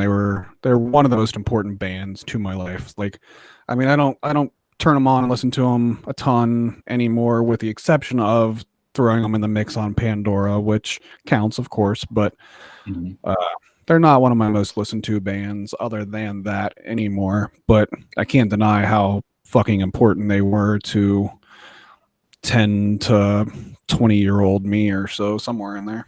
Yeah, I agree. Mm-hmm. That's kind of like a foundation for me, like getting to where I was as far as getting into music in general. Yep. So, yep. Everything about it was just so cool back then. That was their t-shirts, their artwork. Like, I mean, Metallica's logo. Like, we didn't even touch on like the very basic of that. Like, but the Metallica logo is one of the coolest rock and roll logos to ever exist. Who drew that? Do we know who? I have no idea. Interesting. Probably Lars or something would be my guess. But just one of the most iconic rock and roll logos to ever exist. It's just so fucking cool looking. And I drew that on every notebook I had in school. Every notebook had a Metallica logo drawn on it. I like the one they did with the M. They made it into like a ninja star. I thought that was pretty badass. James Hetfield came up with the logo. Cool. Yeah.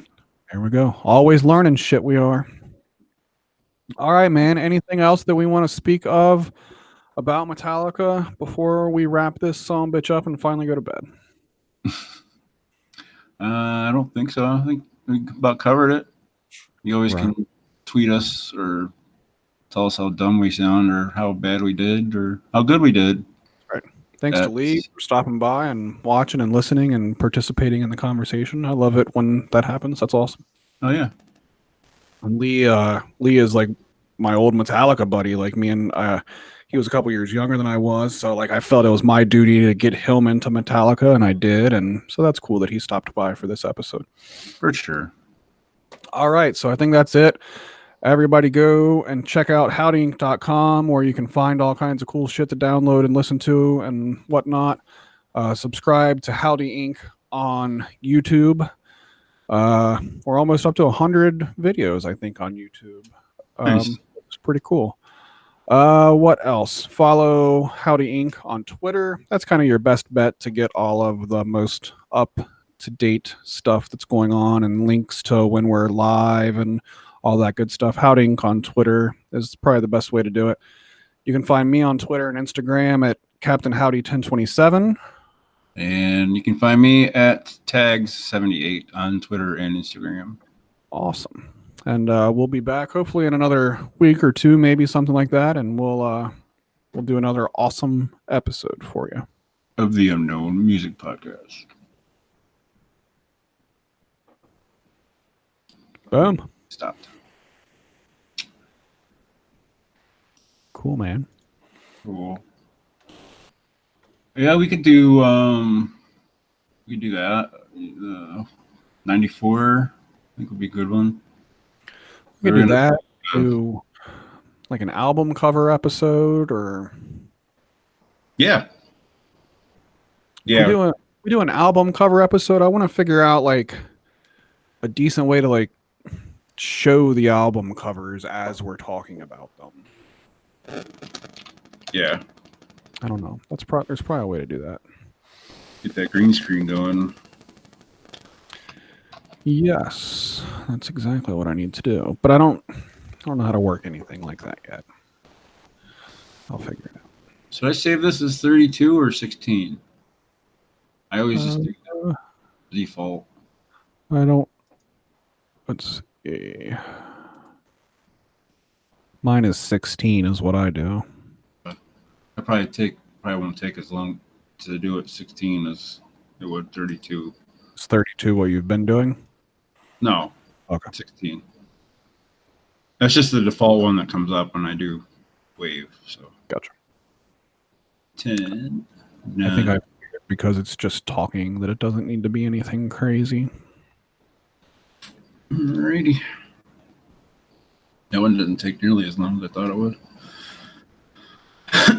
Alright. I'm going to throw these in the drive real quick. Oh, excuse me. Cool.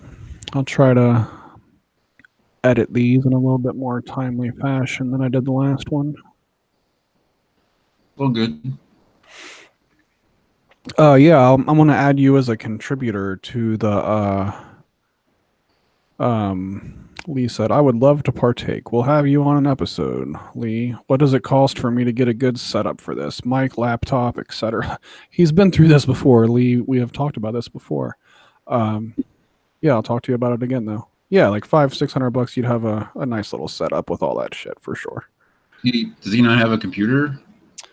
Not to my knowledge. I think maybe he has like a tablet and a Chromebook or something like that, but not like Gotcha. a real computer. I don't think, because I know we've had this conversation before, and I've told him like, it doesn't take anything like super powerful to do what we do. Yeah.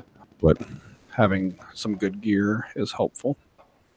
I'd love to have Lee on. Lee hasn't really done anything with Howdy Ink in forever. It'd be fun to throw him in there.